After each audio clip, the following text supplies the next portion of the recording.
Ah, yes, I own a bridge, and look at all these lovely people who are making me money. These suckers. I'm in Toll Bridge Simulator in Roblox, and this is a game that takes a very long time to play, and if you decide to play it, it has been popping up on my recommended feed, and I decided to give it a shot. I'm going to try and give you a couple of tips to help you make some money a little bit faster, and maybe you can save some time and avoid some of the pitfalls that I went into. So I am currently in my apartment building right now, and this is one of the areas you can buy. It doesn't actually do anything other than give you some stats on the TV. Looks like this, and I'm going to leave it. This whole area is basically like a little hangout area, so you can invite people to come in and chill out and that kind of thing. But before we get to the bridge, start off by going over here to one of the other areas of the game that doesn't have to do with the tolls, and just going to show it to you just to get it out of the way. But these are the helicopter areas, and the helicopters basically travel from one side of the bridge pretty much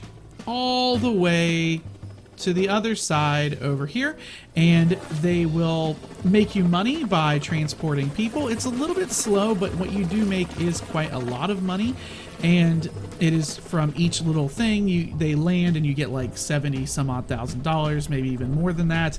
There's also a train station over here where people will buy tickets, get on the train, and they'll ride it from one side to the other. But here's the thing, when you buy these, you have to buy this thing, the starting area, the track, and then if we just get on the train or stand on top of it, it will, okay, well, we could ride the train. I didn't, wait, oh, I don't have a ticket, but we're gonna run across and instead of riding the train. It is my train, I shouldn't need a ticket, but whatever. You will absolutely also need to buy the other side of the train. So each train has essentially a boarding area and then another boarding area. I need to turn shift lock off, hold on. So you have a boarding area over there, which is on boarding, and this is like an off boarding area. You need this as well. You also need the exit heliport for the helicopters over here as well, and you need to be able to have enough spots. If you do have the two helicopters, you need two on one side and two on the other if you have to, otherwise it's just one and one. But it needs a place to take off and a place to land, and that's how you make money doing that.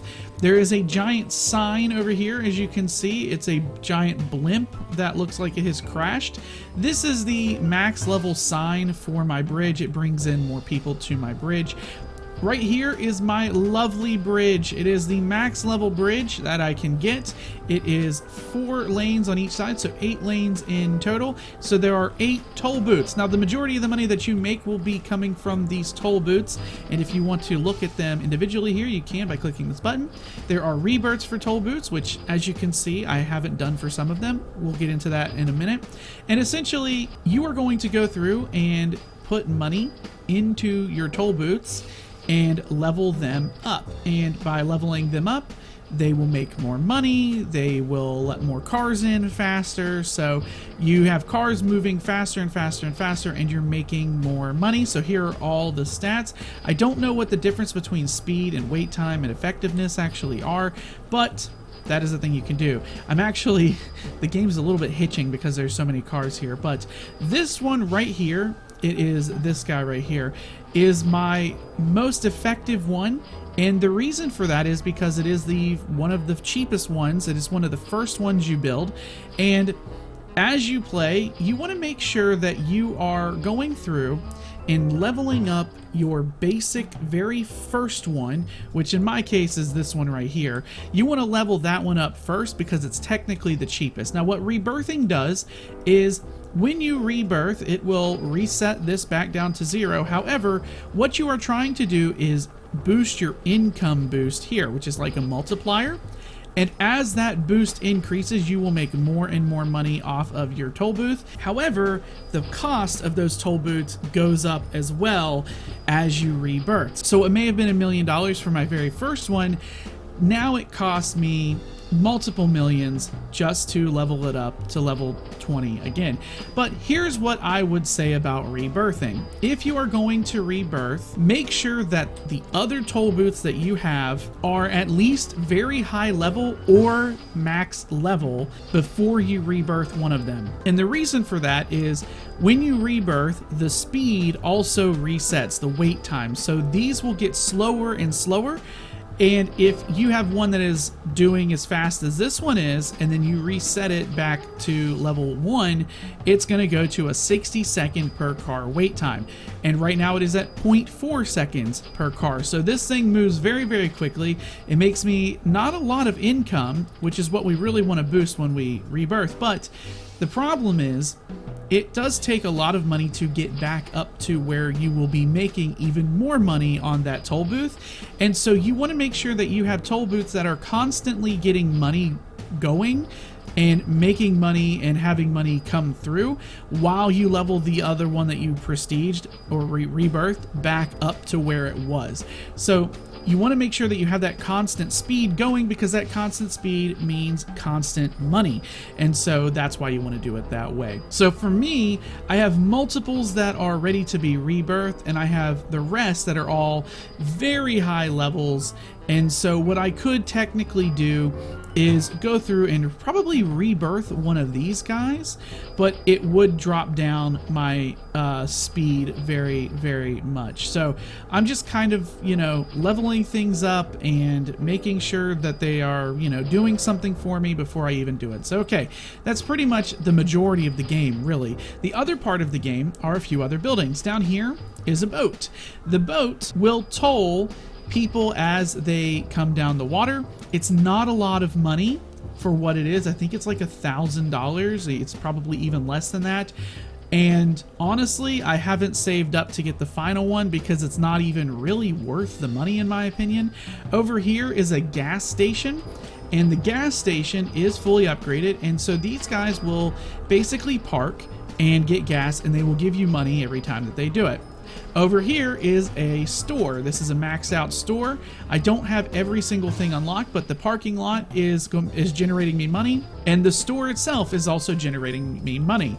The store has tons of shelves, and there's even a second floor once you max it out. So up here's a bunch of shelves that I haven't actually bought yet, but there are a lot of them as well.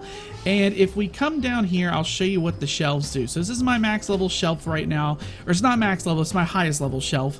And as you can see, it's level 50. I have a 60 times multiplier. It probably could be a lot higher than this. I don't actually know what the max level is for these shelves, but I haven't really messed with it too much. I've got everything down here up to level 30. It could probably be a heck of a lot higher than that and be generating me even more money. I don't really know how much money it's actually making me. That's the thing. You do have cashiers, and cashiers can go up, I think, to like level 5 over on this side. This will change the actual thing, the actual station. However, they have levels individually, which will also boost not only how much income they make, but how much XP they are generating. So this guy just brought me in $44,000 from one of these things. So I probably actually should be boosting up the store quite a bit. So maybe that's actually something that I will do if I decide to finish this game. And if you guys want to see the rest of the game, let me know and leave a like on the video to do that. I don't know how much is actually left. There are a few things that I can still buy, like I can upgrade the final train station here so that I have 2 train cars.